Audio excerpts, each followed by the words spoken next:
ಕರ್ತನ ಅತಿ ಪರಿಶುದ್ಧ ನಾಮಕ್ಕೆ ಸ್ತೋತ್ರವಾಗಲಿ. ಮತ್ತವರ್ತಿ ದೇವರ ವಾಕ್ಯವನ್ನು ಹೇಳಲು ದೇವರು ಕೊಟ್ಟ ಕೃಪೆಗಾಗಿ ಸ್ತೋತ್ರ.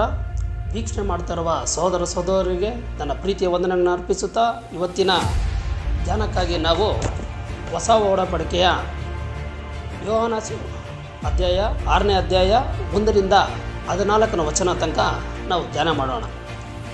ದೇವ ಮಕ್ಕಳೇ, ಇಲ್ಲಿ ನಾವು ಯೋಹಾನ ಸುವಾರ್ತೆ, ಮತ್ತಾಯನ ಸುವಾರ್ತೆ, ಮಾರ್ಕ ಸುವಾರ್ತೆ ಮತ್ತು ಲೂಕ ಸುವಾರ್ತೆಯಲ್ಲಿ ಕೂಡ ಈ ವಾಕ್ಯವನ್ನು ನಾವು ಗಮನ ಹರಿಸ್ಬೋದು. ಇಲ್ಲಿ ನಾವು 6ನೇ ಅಧ್ಯಾಯದಿಂದ 1ರಿಂದ 14ನೇ ವಚನ ತನಕ ನಾವು ನೋಡೋದಾದರೆ, ಯೇಸು ಗಲಿಲಾಯ ಸಮುದ್ರವನ್ನು ದಾಟಿ ಆಚೆ ದಡಕ್ಕೆ ಹೋಗಿ ಯೇಸು ಮತ್ತು ಆತನ ಶಿಷ್ಯರು ಬೆಟ್ಟದ ಮೇಲೆ ಏರಿ ಅಲ್ಲಿ ಕೂತುಕೊಂಡು ಇರುವ ಸಮಯದಲ್ಲಿ ಯೇಸು ಮಾಡಿದ ಅನೇಕ ಅದ್ಭುತ ಕಾರ್ಯಗಳು, ರೋಗ ಸೋಕೆಗಳನ್ನು ನೋಡಿ ಅನೇಕ ಜನರು ಯೇಸುವನ್ನು ಹಿಂಬಾಲಿಸಿ ಬರ್ತಾ ಇರ್ತಾರೆ. ಯೇಸುವನ್ನು ಹಿಂಬಾಲಿಸಿ ಬರ್ತಾ ಇರೋ ಸಮಯದಲ್ಲಿ ಯೇಸು ಕಣ್ಣೆತ್ತಿ ನೋಡಿದಾಗ ಅನೇಕ ಜನರ ಗುಂಪು ಯೇಸುವಿನ ಬಳಿ ಬರಲು ನೋಡ್ತಾ ಇದ್ದಾರೆ. ಈ ಅನೇಕ ಜನರ ಗುಂಪು ಅಂದರೆ ಆ ಗುಂಪು ಎಷ್ಟಿರ್ಬೋದು ಅಂತ ಹೇಳಿದ್ರೆ, ನಿಮಗೆ ಮೊದಲನೇದಾಗಿ ನಾನು ಕ್ಲೀನಾಗಿ ಲೆಕ್ಕ ಹೇಳ್ಬಿಡ್ತೀನಿ ನೋಡಿ. ಇಲ್ಲಿ ದೇವರ ವಾಕ್ಯದ ಬೈಬಲಲ್ಲಿ ಏನಿದೆ ಅಂದರೆ 5,000 ಗಂಡಸರು ಮತ್ತು ಅನೇಕ ಸ್ತ್ರೀಯರು ಮತ್ತು ಮಕ್ಕಳು ಇದ್ದಾರೆ ಅಂತ ಇಲ್ಲಿ ದೇವರ ವಾಕ್ಯದಲ್ಲಿ ನಾವು ನೋಡಬೇಕು. ಆದರೆ ಇಲ್ಲಿ ಏಕೆ ಗಂಡಸರ ಸಂಖ್ಯೆ ಮಾತ್ರ ಇದೆ 5,000 ಅಂತಂದರೆ, ಆಗಿನ ಕಾಲದಲ್ಲಿ ಸ್ತ್ರೀಯರನ್ನು ಮತ್ತು ಮಕ್ಕಳನ್ನು ಜನಗಣತಿಗೆ ಲೆಕ್ಕಕ್ಕೆ ತೆಗೆದುಕೊಳ್ತಿರಲಿಲ್ಲ. ಆದ್ದರಿಂದ ಇಲ್ಲಿ 5,000 ಗಂಡಸರು ಮಾತ್ರ ಇದ್ದರು ಅಂತ ಇಲ್ಲಿ ಲೆಕ್ಕಾಚಾರ ಹೇಳ್ತದೆ ನೋಡಿ ಮಕ್ಕಳೇ.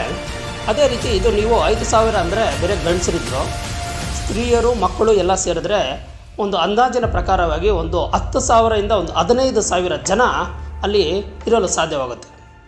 ಅಂಥ ಸಂದರ್ಭದಲ್ಲಿ ಯೇಸು ಪ್ರಸಂಗ ಮಾಡಿ ಮುಗಿಸಿದ ಮೇಲೆ ಯೇಸು ಸ್ವಾಮಿನ ಶಿಷ್ಯರಾದ ಒಬ್ಬ ಫಿಲಿಪ್ಪನನ್ನು ಯೇಸು ಸ್ವಾಮಿ ಕರೆದು ಈ ಜನರಿಗೆ ಊಟ ಕೊಡಬೇಕು ಅಂತೇಳಿ ಈ ಎಷ್ಟು ರೂಪಾಯಿಯ ಹಣ ಇವರಿಗೆ ರೊಟ್ಟಿಯನ್ನು ಕೊಡಲು ಸಾಧ್ಯವಾಗುತ್ತೆ ಅಂತೆಂದು ಫಿಲಿಪ್ಪನ ಕೇಳಿದಾಗ, ಫಿಲಿಪ್ ಏನು ಹೇಳ್ತದಾನಂದರೆ, ಸ್ವಾಮಿ 200 ರೂಪಾಯಿಯ ಹಣವನ್ನು ರೊಟ್ಟಿಯನ್ನು ನಾವು ತಂದರೂ ಕೂಡ ಇಲ್ಲಿರೋ ಜನರಿಗೆ ಸ್ವಲ್ಪ ಹಾಕಿ ನಾವು ಊಟವನ್ನು ಹಾಕ್ಬೋದು ಅಂತ ಫಿಲಿಪ್ಪನು ಹೇಳ್ತಿದ್ದಾನೆ.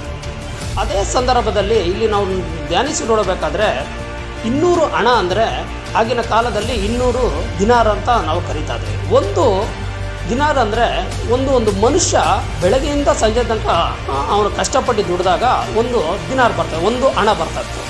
ಅಂಥದ್ದು ಒಂದು ಮನುಷ್ಯ 6 ತಿಂಗಳು ದುಡಿಬೇಕಾಗಿರೋ ಹಣ ಇಲ್ಲಿ ಬಂದರೂ ಕೂಡ ಅವ್ರಿಗೇನು ಹೊಟ್ಟೆ ತುಂಬ ಊಟ ಕೊಡಲು ಅಸಾಧ್ಯ ಆಗಿರುತ್ತದೆ. ಹಾಗೆ ಶಿಷ್ಯರು 12 ಜನ ಶಿಷ್ಯರು ದುಡಿದ್ರೂ ಹತ್ತತ್ರ ಒಂದು 16ರಿಂದ ಒಂದು 17 ದಿನ ಅವರು ದುಡಿಬೇಕಾಗಿರುತ್ತೆ.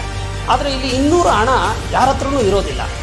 ಹಾಗೆ ಯೇಸು ಫಿಲಿಪ್ಪನನ್ನು ಪರೀಕ್ಷೆ ಮಾಡಲು ಈ ಥರ ಹೇಳ್ತಿದ್ದಾರೆ. ಆಗ ಸೀಮೋನ್ ಪೇತ್ರನಾದ ಅವನ ತಮ್ಮನಾದ ಆಂದ್ರಿಯ ಒಬ್ಬ ಶಿಷ್ಯರು ಕೂಡ ಯೇಸು ಸ್ವಾಮಿಗೆ ಇರ್ತಾನೆ. ಅವ್ರೇನು ಮಾಡ್ತಾಯಿದ್ದಾರೆ, ಒಬ್ಬ ಹುಡುಗನನ್ನು ಕರ್ಕೊಬಂದು, ಸ್ವಾಮಿ ಒಂದು ಹುಡುಗನ ಹತ್ರ 5 ರೊಟ್ಟಿ 2 ಮೀನಿದೆ ಅಂತೇಳಿ ಯೇಸು ಸ್ವಾಮಿಗೆ ಹೇಳ್ತಿದ್ದಾರೆ.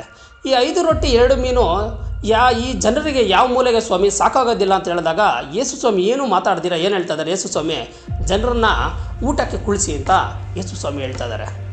ಪಂಕ್ತಿಯಾಗಿ ಇಲ್ಲಿ ನಾವು ಮಾರ್ಕನ ಸುವಾರ್ತೆ 6:40 ನಾವು ನೋಡೋದಾದರೆ 100ರಂಗೆ 50ರಂಗೆ ಪಂಕ್ತಿಯಾಗಿ ಜನರು ಕೂತ್ಕೊಳ್ಳೋಕ್ಕೆ ಸಾಧ್ಯವಾಗುತ್ತದೆ. ಆಗ ಏನು ಮಾಡ್ತಿದ್ದಾರೆ ಅಂದರೆ, ಈ 5 ರೊಟ್ಟಿ 2 ಮೀನು, ಈ 5 ರೊಟ್ಟಿ ಯಾವ ಥರ ಇತ್ತಂದರೆ ಜವಗೋಧಿಯ ರೊಟ್ಟಿ ಆಗಿತ್ತು. ಈ ಜವಗೋಧಿಯ ರೊಟ್ಟಿ ಅಂದರೆ ಆಗಿನ ಕಾಲದಲ್ಲಿ ಮಧ್ಯಸ್ಥಿಕೆ ಜನರು ಮತ್ತು ಬಡವರು ತಿನ್ನುವ ಒಂದು ಜವಗೋಧಿಯ ರೊಟ್ಟಿ ಆಗಿತ್ತು. ಅದನ್ನು ಯೇಸು ಸ್ವಾಮಿ ಕೈಗೆ ತಗೊಂಡು ಏನು ಮಾಡ್ತಿದ್ದಾರೆ ಅಂದರೆ, ದೇವರು ಪರಲೋಕ ರಾಜ್ಯಕ್ಕೆ ನೋಡಿ ಆಶೀರ್ವಾದ ಮಾಡಿ ಅದನ್ನು ಏನು ಮಾಡ್ತಿದ್ದಾರೆ, ಶಿಷ್ಯರ ಕೊಟ್ಟು ಇದನ್ನು ಕೊಡಿ ಅಂತೇಳಿ ಅವರು ಹೇಳ್ತಾ ಇದ್ದಾರೆ ಯೇಸು ಸ್ವಾಮಿ. ಆಗ ಅದು 5,000 ಗಂಡಸರು ಮತ್ತು ಮಕ್ಕಳು ಮತ್ತು ಹೆಂಗಸರು ತಿಂದು ತೃಪ್ತಿ ಆದರು ಅಂತ ದೇವ್ರ ವಾಕ್ಯ ಇಲ್ಲಿ ನಾವು ನೋಡ್ಬೋದಾಗುತ್ತೆ. ಮತ್ತು ಅದನ್ನು ತುಂಡುಗಳನ್ನು ಕೂಡಿಸಿದಾಗ 12 ಬುಟ್ಟಿ ಅದು ಏನಾಗುತ್ತೆ, ಸೇರಲ್ಪಡುತ್ತದೆ. ದೇವರ ಮಕ್ಕಳೇ, ಇವತ್ತು ಅದು ಎಂಥ ಒಂದು ಅದ್ಭುತ ಕಾರ್ಯ ಅಂತ ನೀವು ಯೋಚನೆ ಮಾಡಿ ನೋಡಿ. ಅನೇಕರು ಗಂಡಸರು ಒಂದು 5,000, ಒಂದು ಸ್ತ್ರೀಯರು ಒಂದು 5,000, ಮಕ್ಕಳು ಎಲ್ಲ ಸೇರಿ ಅಷ್ಟು ಜನರ ಒಂದು ಊಟವನ್ನು ದೇವರು ಖಾಲಿ 5 ರೊಟ್ಟಿ 2 ಮೀನಲ್ಲಿ ತೃಪ್ತಿಪಡಿಸ್ತಾ ಇದ್ದಾರೆ. ಇದು ಒಂದು ಅದ್ಭುತ ಕಾರ್ಯ, ಇದು ಒಂದು ಅಸಾಧ್ಯವಾದ ಒಂದು ಕಾರ್ಯವನ್ನು ಯೇಸು ಸ್ವಾಮಿ ಮಾಡ್ತಾರೆ. ಇದನ್ನೇ ದೇವರು ಅನ್ನೋದು. ಯಾವುದು ಮನುಷ್ಯನ ಕೈಲಿ ಅಸಾಧ್ಯ, ಯಾವುದು ಅಸಾಧ್ಯ ಆಗುತ್ತೋ ಮನುಷ್ಯನ ಕೈಲಿ ಅದನ್ನು ದೇವರು ಮಾಡಲು ಸಾಧ್ಯನಾಗಿದ್ದಾನೆ. ಅದು ಈ ಯೇಸು ಸ್ವಾಮಿ ನಮಗೆ ಮಾಡಲು ಶಕ್ತನಾಗಿದ್ದಾನೆ, ಇದು ತೋರ್ಪಡಿಸಿದ್ದಾನೆ. ಇದರಿಂದ ನಾವು ಸಾರಾಂಶ ಏನು ತಿಳ್ಕೊಬೋದಂದರೆ, ಇಲ್ಲಿ ನೋಡೋದಾದರೆ ಅನೇಕ ಇಲ್ಲಿ ಜನರ ಗುಂಪು ಆತನ ಬಳಿಗೆ ಬರುವುದನ್ನು ಕಂಡನು. ಇಲ್ಲಿ ಅನೇಕರು ಎಷ್ಟೋ ನಾನಾನು ಬಾಧೆ ಇದೆ, ಕಷ್ಟ ಇದೆ, ಸುಖ ಇದೆ, ಕಷ್ಟಗಳಿದೆ. ಆದರೆ ನಾವು ಅನೇಕರು ಏನು ಮಾಡ್ತಾಯಿದ್ದೀರಿ, ಅನೇಕ ಜನರನ್ನ ಹತ್ರ ಹೋಗಿ ನಾವು ಸಹಾಯ ಪಡಲು ಇಚ್ಛಿಸ್ತಾ ಇದ್ದೀರಿ, ಅನೇಕರ ಹತ್ರ ನಾವು ಹೋಗ್ತಾ ಇದ್ದೀರಿ. ಆದರೆ ಯೇಸು ಸ್ವಾಮಿ ಬರೋ ಹತ್ರ ನಮ್ಮ ಬಾಧೆಗಳು, ನಾವು ಚಿಂತೆಗಳನ್ನು ಹೇಳ್ಕೊಂಡು ಬರುವಲು ತುಂಬ ಕಡಿಮೆ ಜನ ಇದ್ದಾರೆ. ಇಲ್ಲಿ ಅನೇಕರು ಜನ ಇರ್ಬೋದು, ದೇವರ ಅದ್ಭುತಗಳನ್ನು ನೋಡಿರ್ಬೋದು. ಆದರೆ ಕೆಲವು ಗುಂಪಿನ ಜನ ಮಾತ್ರ ಯೇಸುವಿನ ಬಳಿ ಬಂದು ಅವರು ಏನಾದರೂ ಊಟ ತಿಂದು ತೃಪ್ತಿ ಆದರು. ಇವಾಗ ಅನೇಕ ನಾನಾ ಜನರು ಬಾಧೆಗಳಲ್ಲಿ, ದುಃಖಗಳಲ್ಲಿ ಇದ್ದಾರೆ ನೋಡಿ. ಇವಾಗ ಅನೇಕ ಜನರಿಗೆ ಊಟಕ್ಕೆ ತೊಂದರೆ ಇಲ್ಲ, ಬಟ್ಟೆಗೆ ತೊಂದರೆ ಇಲ್ಲ, ಅನೇಕ ದುಡ್ಡಿದೆ, ಆಸ್ತಿ ಇದೆ, ಐಶ್ವರ್ಯ ಇದೆ. ಆದರೆ ಅವ್ರ ಮನೆಯಲ್ಲಿ ಒಂದು ತೃಪ್ತಿ ಇಲ್ಲ, ಮಕ್ಕಳಿಂದ ಅವ್ರಿಗೆ ತೃಪ್ತಿ ಇಲ್ಲ, ಏನೋ ಒಂದು ತೊಂದರೆ ಇದೆ. ಮತ್ತು ಗಂಡನಿಂದ ಒಂದು ತೊಂದರೆ ಇದೆ, ಹೆಂಡತಿಯಿಂದ ಒಂದು ತೊಂದರೆ ಇದೆ, ಮಕ್ಕಳಿಂದ ತೊಂದರೆ ಇದೆ. ಅವ್ರ ಸಂಸಾರ ಒಂದು ತೃಪ್ತಿಯಿಂದ ಜೀವನನೇ ಸಾಕ್ತಾರಲ್ಲ ದೇವರ ಮಕ್ಕಳೇ. ಆದರೆ ಈ ತೃಪ್ತಿ ಎಲ್ಲಿ ಸಿಗುತ್ತೆ ಅಂದರೆ ಯೇಸುವಿನ ಬಳಿ ಬಂದಾಗ ನಿಮಗೆ ತೃಪ್ತಿ ಸಿಗುತ್ತೆ.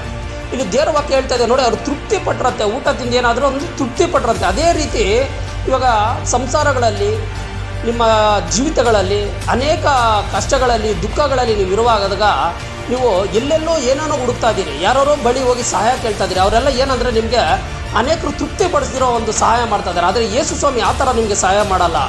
ನಿಮಗೆ ಜೀವನದಲ್ಲಿ ತೃಪ್ತಿ ಪಡುವಂಥ ಒಂದು ಆಶೀರ್ವಾದ ದೇವರು ಕೊಡ್ತಾ ಇದ್ದಾರೆ. ಇಲ್ಲಿ ದೇವರ ವಾಕ್ಯ ನಾವು ನೋಡ್ಬೋದು. ಎರಡನೇದಾಗಿ ಇಲ್ಲಿ ನಾವು ಪ್ರಮುಖವಾಗಿ ನೋಡಬೇಕಾಗಿರೋದು ಏನಂದರೆ ನೋಡಿ, ಇಲ್ಲಿ ನಾನು ಅವಾಗೆ ಫಸ್ಟ್ ಪಾಯಿಂಟ್ ನಿಮ್ಗೆ ಹೇಳಿದೆ ಏನಂದರೆ, ಜನರು ಗಣತಿಗೆ ಆ ಚಿಕ್ಕ ಹುಡುಗನ್ನ ತೊಗೊಂಡಿರಲಿಲ್ಲ. ಅದೇ ರೀತಿ ನಮ್ಮ ಜೀವಿತಗಳಲ್ಲೂ ಅಷ್ಟೇ, ನಮ್ಮ ಕುಟುಂಬದಲ್ಲೇ ನಮ್ಮನ್ನು ಏನಾಗಿದ್ದಾರೆ ಅಂದರೆ ನಮ್ಮನ್ನು ಲೆಕ್ಕಕ್ಕೆ ತೊಗೊಂಡಿರೋ ಇದ್ದಾರೆ.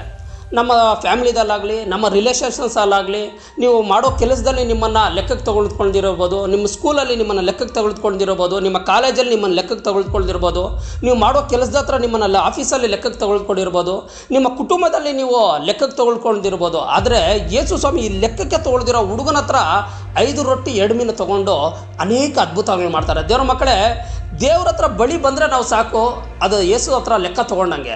ಯೇಸು ಹತ್ರ ಲೆಕ್ಕ ತೊಗೊಂಡು ನಾವು ಯೇಸನ್ನು ಒಪ್ಪಿಸ್ಕೊಟ್ರೆ ಸಾಕು, ಅಲ್ಲಿ ಅದ್ಭುತ ಮಾಡೋದು ದೇವರು ಸರ್ವಶಕ್ತನಾಗಿದ್ದಾರೆ. ಅನೇಕರು ಹೇಳ್ಬೋದು, ಸ್ವಾಮಿ ನನಗೆ ಟ್ಯಾಲೆಂಟ್ ಇಲ್ಲ, ಬುದ್ಧಿ ಇಲ್ಲ, ಎಲ್ಲರೂ ನನ್ನ ತಳ್ಳಿದ್ದಾರೆ ಅಂತ. ಯೇಸು ಸ್ವಾಮಿ ದೇವ್ರ ವಾಕ್ಯ ಹೇಳ್ತದೆ, ತಳ್ಳಲ್ಪಟ್ಟ ಕಳ್ಳಿಯೇ ಮುಖ್ಯವಾದ ಮೂಲೆಗಲ್ಲಾಯಿತು ಅಂತ. ದೇವ್ರ ಮಕ್ಕಳೇ, ನಾವು ಇದರಲ್ಲಿ ಯೋಚನೆ ಮಾಡಬೇಕಾಗಿರೋದು ಏನಂದರೆ ನೋಡಿ, ಇವತ್ತು ನಮ್ಮನ್ನು ಅನೇಕರು ತಳ್ಳಿರ್ತಾರೆ.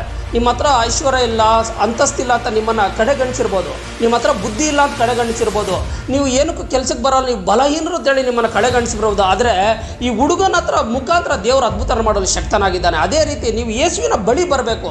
ಇವತ್ತು 5 ರೊಟ್ಟಿ 2 ಮೀನು ಈ ಅದ್ಭುತ ನಾವು ಕೇಳೋಕ್ಕೆ ತುಂಬ ಚೆನ್ನಾಗಿದೆ.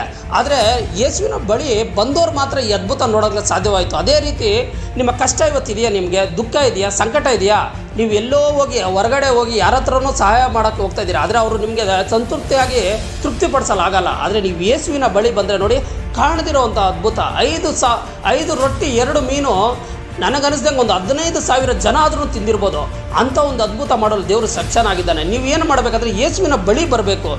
ಯೇಸುವಿನ ಬಳಿ ಬಂದು ನೀವು ಯೇಸುವಿನ ಕರಕ್ಕೆ ನಿಮ್ಮನ್ನು ಒಪ್ಪಿಸ್ಕೊಟ್ರಾದರೆ ದೇವರು ನಿಮಗೆ ಖಂಡಿತ ನಿಮ್ಮ ಜೀವಿತಗಳಲ್ಲಿ ದೇವರು ಅದ್ಭುತ ಮಾಡಲು ಸರ್ವಶಕ್ತನಾಗಿದ್ದಾರೆ. ಇವಾಗ ಅನೇಕರು ಆರಾಮಾಗಿ ನೀವು ಊಟ ತಿನ್ಬೋದು, ಒಳ್ಳೆ ಬಟ್ಟೆ ಇರ್ಬೋದು, ಒಳ್ಳೆ ಆಸ್ತಿ ಇರ್ಬೋದು, ಒಳ್ಳೆ ಐಶ್ವರ್ಯ ಇರ್ಬೋದು. ಆದರೆ ಇವಾಗಿನ ಪರಿಸ್ಥಿತಿಯಲ್ಲಿ ನಿಮಗೆ ಸಮಾಧಾನವೇ ಇಲ್ಲ. ಸಮಾಧಾನ ಇಲ್ಲದಿರೋ ಅನೇಕ ಕುಟುಂಬಗಳಿದೆ. ಆ ಸಮಾಧಾನ ಬರಬೇಕಾದ್ರೆ ನಿಮಗೆ ತೃಪ್ತಿಯಾಗಿ ನೀವು ಆರಾಮಾಗಿರಬೇಕಾದ್ರೆ ನಿಮ್ಮ ಸಂಸಾರಗಳಲ್ಲಿ, ನಿಮ್ಮ ಜೀವಿತಗಳಲ್ಲಿ ಯೇಸುವಿನ ಬಳಿ ನೀವು ಖಂಡಿತ ಬರಬೇಕು.